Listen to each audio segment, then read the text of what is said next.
Welcome back to the Beyond Money podcast, where we explore inspiring journeys in business, innovation, and the decisions that shape our financial and entrepreneurial lives. Today, I'm joined by Alison Mac Sweeney, the founder of BrandHive, a company that's helped nearly 50 Irish brands launch and grow in just a short few years. With a background in retail, buying, and brand management, and a career that's taken her from the shop floor to working with leading UK platforms, Alison brings a wealth of practical experience, commercial insight, and creative strategy. In this episode, we talk about what it really takes to build a brand from scratch, why product and customer experience matter more than ever, and the growing appetite in Ireland for entrepreneurship in the fashion and beauty space. Whether you're a business owner, a budding founder, or simply curious about how great brands are built, this conversation is full of sharp insight and straight-talking advice.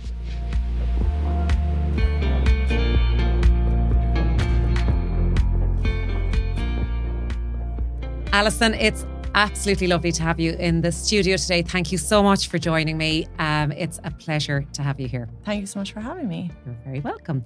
So for anybody that doesn't know you and may not have kind of heard about BrandHive, just give me a little bit of an introduction and a little bit of your backstory.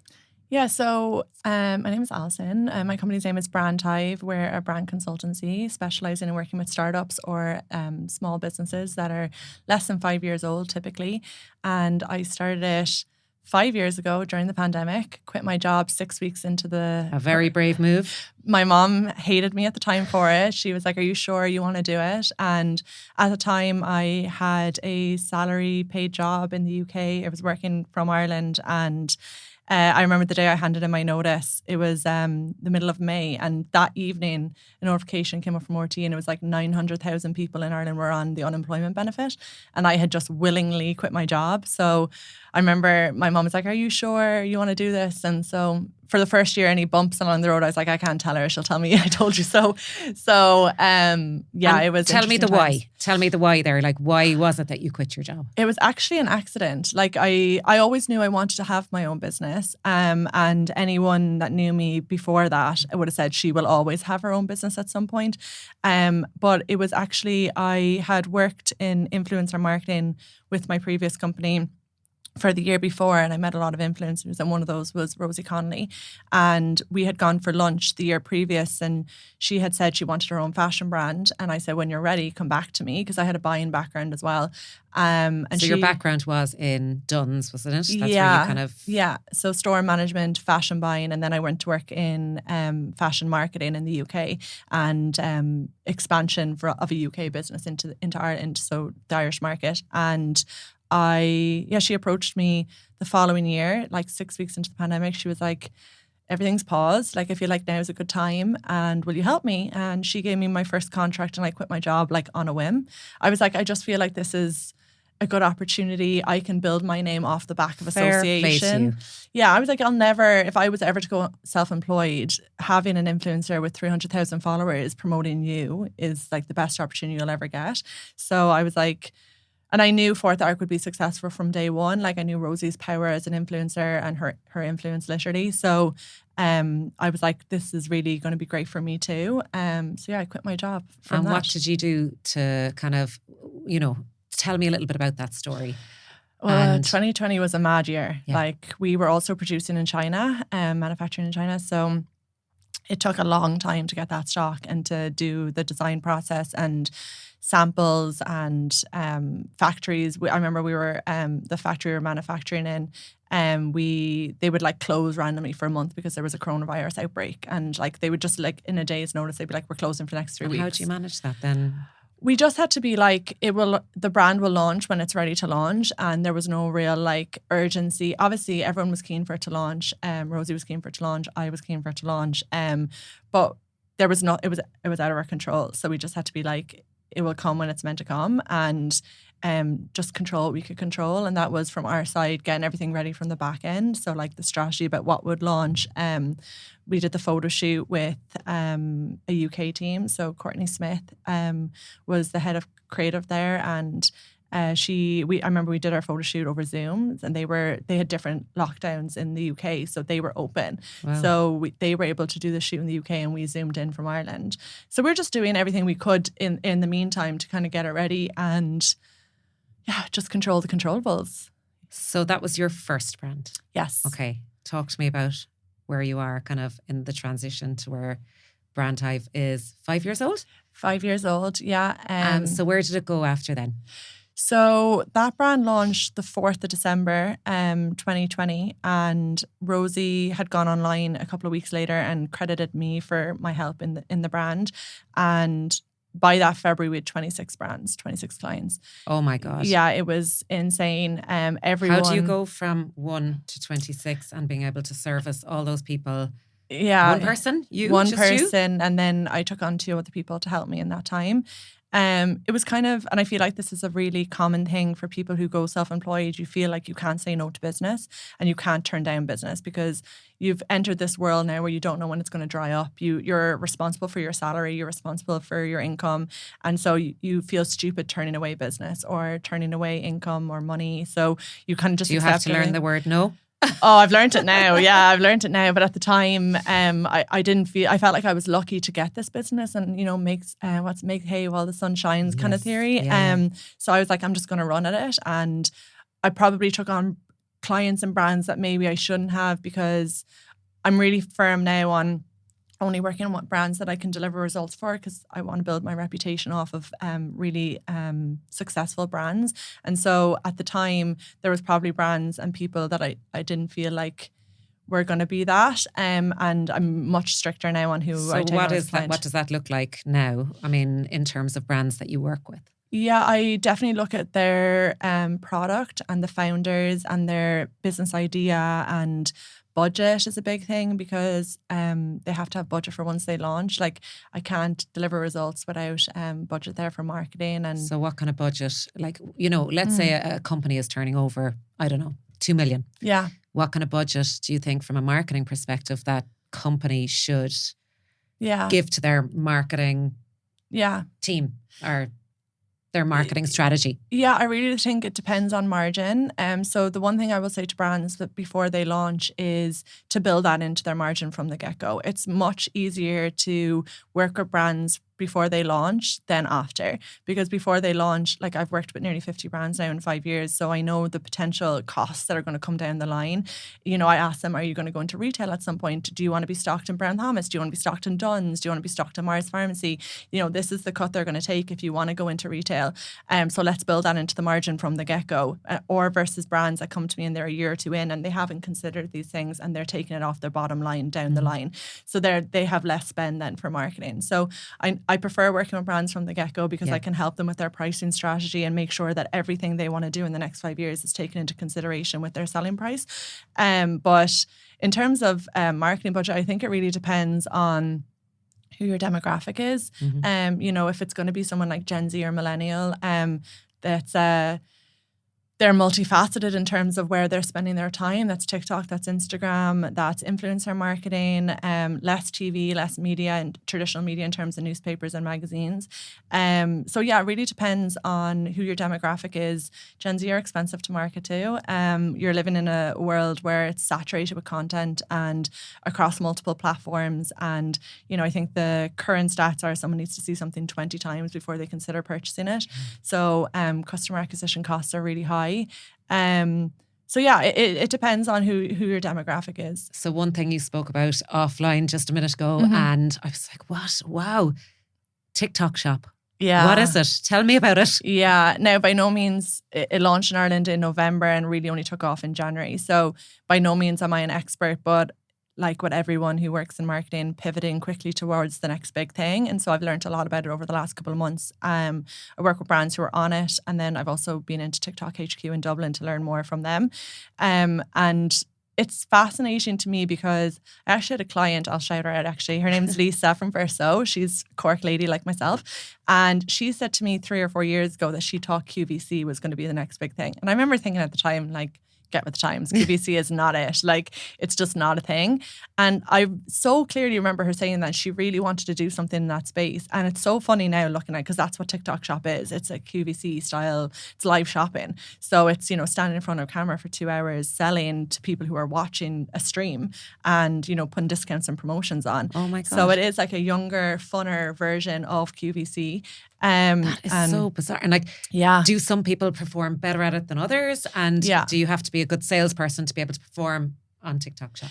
Yeah, 100%. And it's kind of like a TV show. Like, people tune in for 2 hours and watch. And so like, it has to be some sort of entertainment. Like, the ones that I've seen that have done really well are like doing games on it, and you know, you have an hour to buy and you get 15% off, and if you order in the next 20 minutes we'll give you a free this, or there's free shipping. And it's like really interactive, and people have to send, you can do and is it actually on the TikTok platform? Yeah.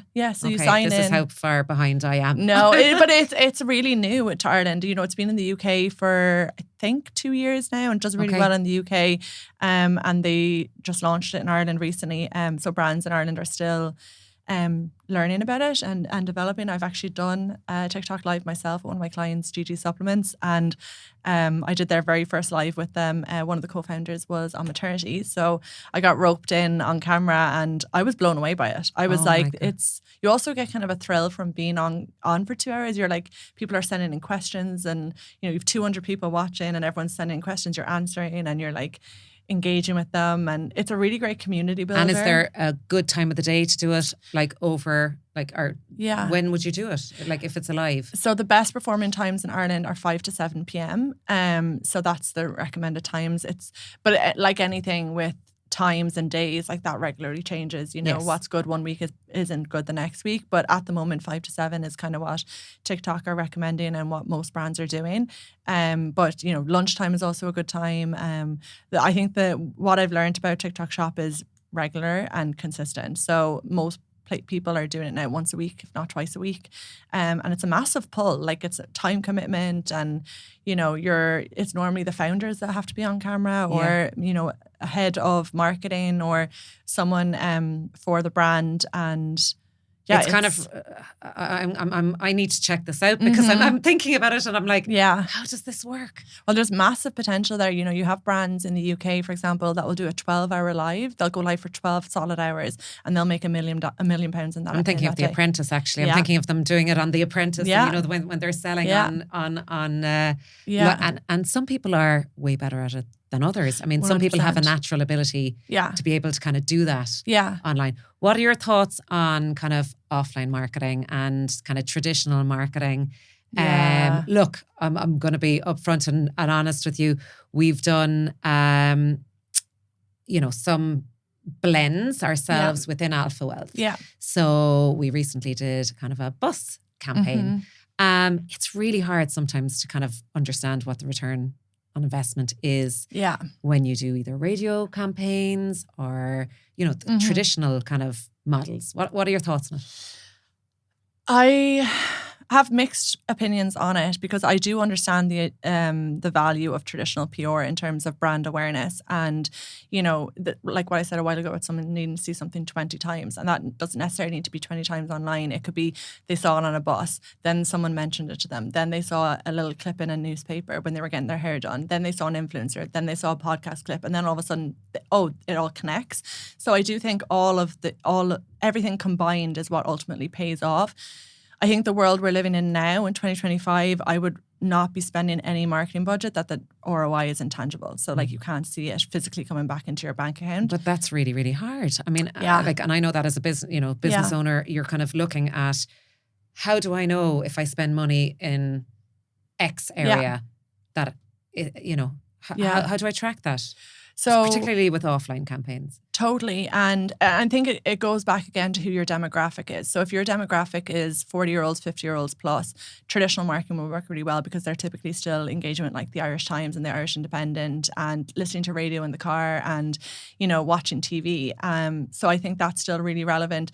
I always say this to people, like I have clients whose demographic is Gen Z and they're like obsessed with press and they're like, I want to get an article in the Business Post. And I'm like, unless you're looking for investment and your investors are reading the Business Post, then maybe the value is there. Yeah. But your customer is not reading the Business Post. Yeah. They're watching Sophie Murray and they're on TikTok Shop and they're not engaging with any traditional media. So I think it depends on what the outcome you're looking for is. If it's to engage, as I said, with your demographic and that's where they are, like meet your customer where they're at. So traditional media might be really beneficial for some people.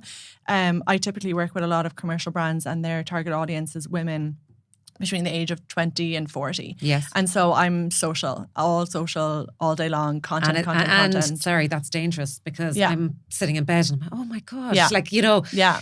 the ads are coming up and it's just so easy to shop and Yeah. to spend money. Yeah. But again, it's connecting as well, I suppose, with people who you can identify with. So, in that whole influencer marketing space, would you collaborate with one kind of influencer or is it kind of different influencers who you would use, let's say, to promote a brand? Yeah, influencer marketing has changed so much over the last 5 years. Like we had really great times during the pandemic because everyone was just on their phones, and influencer marketing, the return on investment there was massive. Like you'd be looking at spending maybe 2.5-3 grand on a story set and a post, and you could get 60 or 70 grand back for that into your bank account within 24 hours. That's no longer the case. And I think it's a combination of potentially influencer marketing became too saturated and these content creators took on too much work and it no longer became like an exclusivity for you to be promoted through their platform. If you have someone, a beauty influencer, for example, and you're promoting a beauty product and one day they're talking about a mascara and the next day they're talking about skincare and then the next day they're talking about another one, it's like you no longer have the exclusivity of being associated to that person because it loses its appeal. I think that and the saturation really annoyed consumers. I think that they became really sick of it. They became sick of being sold to. Yeah. And, I read a stat recently that said, I think it was in the UK, 88% of consumers now won't buy from a brand if it's being promoted through influencers because they don't believe it.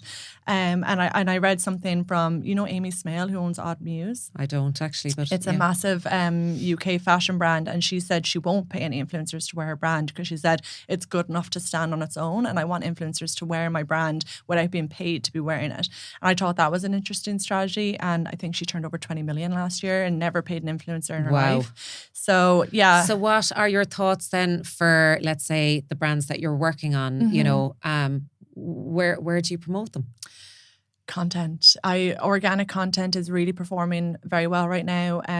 Chupi, a client of mine, said it's a beast that needs to keep getting fed, and it literally is that. Like, Chupi, for example, we manage her content strategy. She would do about 60 videos per month, and that's a lot of content. A lot of content across Instagram, TikTok, YouTube Shorts, Pinterest, email marketing, and then her own page as well. And yeah, there's a lot in it, but it is performing. Like when you look at her insights, for example, and she would have about 80% of her traffic or her engagement on social from organic and 20% comes from paid. Wow. And then I have another client who's in the hair space and they don't do as much content and it's about 80% paid traffic and 20% organic. Yeah. So I do think if you have the time, the capabilities of doing organic content and putting out your own content constantly, you're talking a video every single day, sometimes twice a day. And what about shooting these videos? Like, do you need kind of a studio setting or can you do it like, do you have professionals shooting these for content or are they on people's phones? Just for people, I suppose, that are business owners and are like, okay, I need to get this content out I there. actually do the content for most of my clients myself and I record on iPhone. And where do you edit it then? CapCut or sometimes in the TikTok app itself, mostly CapCut. And I think because a lot of the content is trend driven, you have to be really reactive. So like I'll see a trend, for just as an example, I saw a trend yesterday on TikTok that would do really well for Chupi herself. And I'm going into her store today and I'm going to say to one of her staff, like, we're going to record this and it will be up by 3:00. Okay. So you need have to be reactive. really reactive. Yes. And we aim with Chupi, she gets like a viral video per month. So that's like millions of views and that's all organic. There's no spend behind it. One of her videos has 3.5 million organic views and still now. Oh my God. And what was that? It was a jokey kind of one, actually. It was you know the song Anxiety, where it's like, and it was the only anxiety I have this year, and it was a person's hand with a big rock on it, and it was, she couldn't fit it into her pocket, so it was catching on her pocket, and it was like, the only anxiety I want this year is that my rock is too big, kind of concept. So, and it did really well, and still now the ring in that video is the bestseller in store. And she has people coming in saying they saw that video. So it just goes to show the power. 100, and that was like a 15-second video that we just shot as like a joke. And yeah, the content side, email is really performing quite well. You could get, how many emails are too many emails? You know what I mean? Yeah. Is there a sweet spot in terms of email marketing? I think it depends on the period you're in. So sale period, fine, I think, to send more than normal. If it's a normal month, one a week. Payday emails, very famous. We did one there recently for a client, and it was a payday email on the Friday just gone. We did it was supposed to, the discount was supposed to finish on Sunday. So Sunday morning we sent an email, it's going to run out by midnight. And then Monday, we actually had a few customers who said they couldn't check out. That wasn't made up tactic, but we increased it then until midnight Monday and got a third hit. And we had really good conversions on those emails, and it was a nice cash injection at the end of the month. And then most of our clients would do one a week. And I know myself as a consumer, too many annoys me. Yes. So I always put myself into the consumer's shoes. I'm sure my clients would like to be doing more, but I think the reason why they hire me is because I give it like a bird's eye view. Like, I'm never so in their business that I can't see past the four walls. Like, I'm thinking the market and, like, you know, things like what's going on in the world and what's going on in Ireland. And, you know, I've paused jobs before with influencers or with things going out because something really bad has happened that night in the news, and everyone's attention has gone to that. Like, it could be an outbreak of a war or something Absolutely, really disastrous. Yeah. And I don't want a video to go up then an hour later promoting a mascara. Like, it's not in line with what it's not going to perform well. And then secondly, it seems insensitive. So I'm really, like, always ears to the ground with, like, what people want, what they're expecting, what annoys them, and kind of like pivoting towards that. How do you do it all? I'm like, I don't sleep. So lots of coffee. You set up BrandHive 5 years ago. You're working, or you've worked with over 40 brands. Yeah. Or more? Close to 50 now, yeah. Oh my God. Yeah. How do you keep it all going? I know we spoke as well about you, and this is something that I'm just interested in, mentorship. Going for growth is something that you were doing. It was a program that you were doing last year. I did it in 2023. Okay. And still to this day, probably one of the best things I've ever done for my business. It's a community, I think, of around 800 businesses now, and I think 60 do it every term. And I loved it. Firstly, not just for like the lessons I learned in it from people, but it was like the network and the community of women around you. And I think entrepreneurship, or, you know, being self-employed can be a really lonely place, and you're questioning your decisions and you're not sure if what you're doing is right. And you know, from one week to another, it could just be calls and emails, and you don't have that in-person engagement. And it's really nice to almost feel like you have colleagues, but they're not somebody colleagues. To kind of just, you know, if you have an idea, am I going in the right direction? Is this the right thing that I'm, just somebody to kind of buffer an idea off. Yeah, and it kind of brings me back, you know how they used to say the man's club or the man's cigar club or whatever it was called, whiskey club. And it's like that, but for women. And I feel like everyone in that community is really happy to help each other. So like, you'd sit at a table and you'd be telling them a problem you're having, and someone would say, I know someone, let me connect you with them over email. And let me, you know, have you thought about this? I know someone here, like, I'll intro you. And that's it's like brilliant. Open, everyone in that community still now, like, opens doors. If I needed anything tomorrow, firstly as well, we all give business to each other. So if I needed something and it was a service business and going for growth, I'd be more likely to give it to that person than someone not. So networking is a big part of it. Yeah. And Paula, do you go to many networking events? I network. I would go to the opening of an envelope. Honestly, I network probably more than the average person, and I'm here, there, and everywhere, literally like all week long. But I've built my business that way, and I think it's really important if you're in the service business to be front and center with people. And from sending an email where it's like a pitch and it's impersonal. Whereas if I saw that person, let me send you an email, and it's like they've met you. Service businesses, like people work with people they like, and people buy from people. Exactly. And if I cold call or cold email someone pitching them an idea, they're gonna be like, who is this? Whereas if I've met them at a dinner or lunch and we've chatted about their kids or like their holidays or bonded over something, a totally different experience, and they're more likely to first email you back, second give you a chance for a call, and third they're more likely to give you business because they like you. So yeah, I go to all the media awards. I think there's 8 in a year. Going for growth events all the time. Image Business Club. There's a new company called Ecom Awards with Kev Trainer. I'm going to one of their events next Wednesday, and you meet so many people at it that you never know when you're going to like work with them or, you know, need them for... Well, it's all door opening, and I think you can't open enough doors because, you know, what's the worst that can happen from going... 100%. Like, it is hard, I think, for people maybe that are starting out in that whole kind of business development space. Yeah. Networking events can be scary. They can be 100%. kind of a little bit kind of daunting, and especially if you're going on your own. Yeah. But I suppose it's about getting over that fear and, you know, going and... Just some people are probably better at it than others. Well, yeah, absolutely. But we actually did a competition when BrandHive was 4. We took 20 entrepreneurs to the Women of the Year Awards with Irish Tatler in November in the Shelburne. And it was really, I took clients, friends of the business, people I've worked with during the year, I think I saw some of your photos on your social media page. But we took 20, and I saved one spot, and I did it as a giveaway because I really wanted to give the opportunity to someone to come into that room that would really benefit from being in there and wouldn't have been invited themselves, or maybe couldn't afford to go. Like, going to those events are expensive. So we did a giveaway, and then because I'm from Cork and I'm a proud Cork woman, I wanted to make sure that it wasn't going to be someone from Dublin that won. And I know it sounds terrible, but I wanted to give, because Dublin, as a capital city, like the opportunities are in Dublin. They are like, it's just a fact. There are more opportunities. It's a bigger city. And it's the access to networking groups. They're always Dublin focused, and people can pop in to meet lunch every day of the week, coffees, and people from Cork do have to graft harder to get the same exposure. And I wanted to make sure that the competition could be open to anyone from Galway, Cork, Donegal. It didn't really matter. And then because it was open to startups, I wanted to make sure they wouldn't have the cost of coming to Dublin, which we all know is so extortionate to stay in Dublin.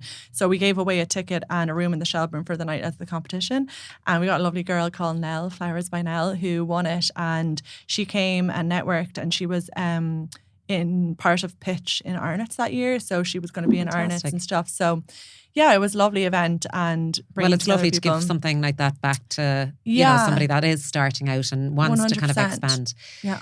So you've been 5 years in business. Has it all been plain sailing? I don't even know if there was ever a period that it was plain sailing, to be honest. I was actually only talking about this the other day, and it was a quote I saw online that said it broke down the period or the lifespan of being in a business, and it was talking about the first 10% being like so exciting, like you just quit your job, you're taking on clients or selling product, whichever it is, and it's like growing, and then the end of the 10%, like the last 10%, 90 to 100, and it's like you either sell your business or you retire or something really exciting happens.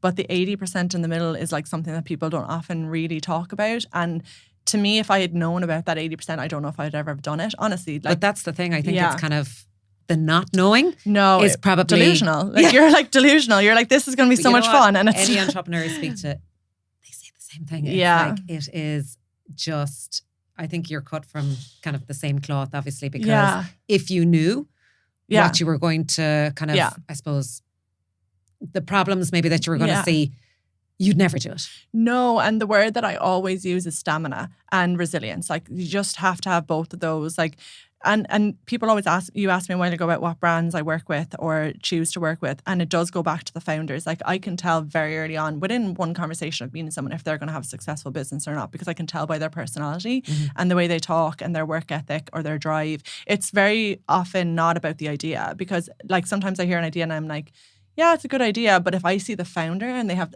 energy in them and I can tell by their personality, like I'm like, that's going to go far. And it might be like a mascara entering a 100 mascara market, like it's like but I'm like, that person's going to do really well. And what about the numbers? Like you seem like a numbers person. Yeah. Even though your background was in politics, right? Yes. Yeah. No, my accountant would argue I'm not a numbers person because I'm definitely not. I'm definitely the person that he has to chase for statements and invoices, and he's like, they're due, and I'm like last one in. But I'm numbers on social or, data around that kind of stuff I get really excited about. So in terms of numbers of brands, like what people are doing, or? No, sorry, I meant like actually kind of the stats, like as in numbers going back to kind of figures. I don't know. Yeah. You mentioned something earlier and I was like, you're a numbers person. You're a numbers girl. Like you seem kind of focused on return on investment. 100%. Figures, actual the business numbers. Yeah, well, I think that's because I work with startups mostly, and they have to have return on investment to go forward. They're not throwing 10 grand in and not getting that back.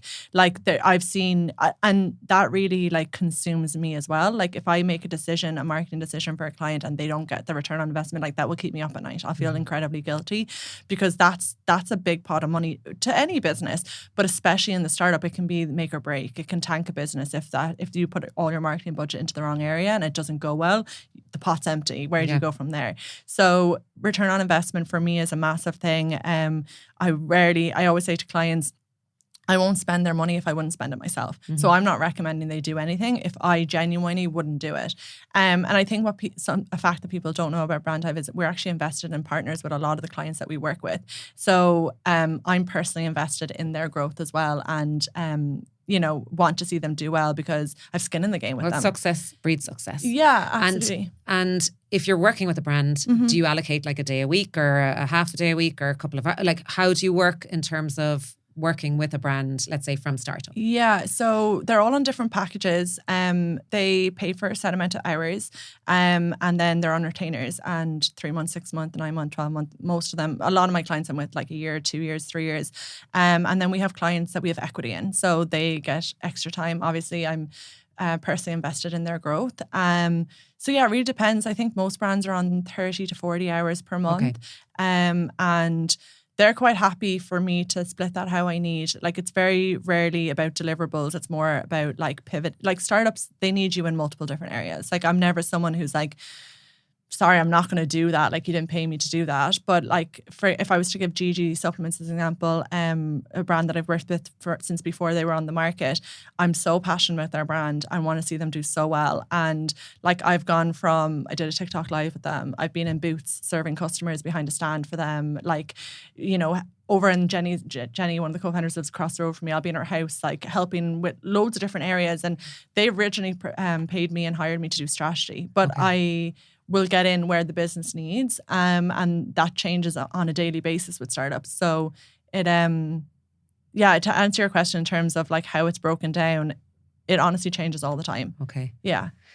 Listen, I think we have covered so much there today. It's been a pleasure talking to you, Alison. But just before we kind of finish up, for somebody that is interested in reaching out to you and engaging with you and BrandHive, can you just finish up by telling where people can find you? Yeah, so brandhivelimited.com. You can email brandhivelimited@gmail.com, brandhive_ on Instagram, or you can also get me on my personal Instagram. I may be quicker there. Alison MCS is my Instagram. You have so much energy. Oh my God. I've had You definitely don't sleep. Don't sleep, and highly caffeinated at all times. But listen, if you love what you do, you get energy from that too. And well, I can feel it. Yeah, and I love working with the brands. I love the work I do, and I love the clients I work with. So they give me energy from the work that I do. Well, thank you so much for all that wonderful, and I'm going to check out the TikTok shop. Yeah, you should. You should. Definitely. Thanks for coming in today. Thank you Alison. so much. Thanks for tuning into this episode of the Beyond Money podcast. If you've enjoyed the conversation, be sure to like, follow, and share it with friends, family, or anyone who'd find it valuable. Join us next time as we continue to explore the world of money and what lies beyond it.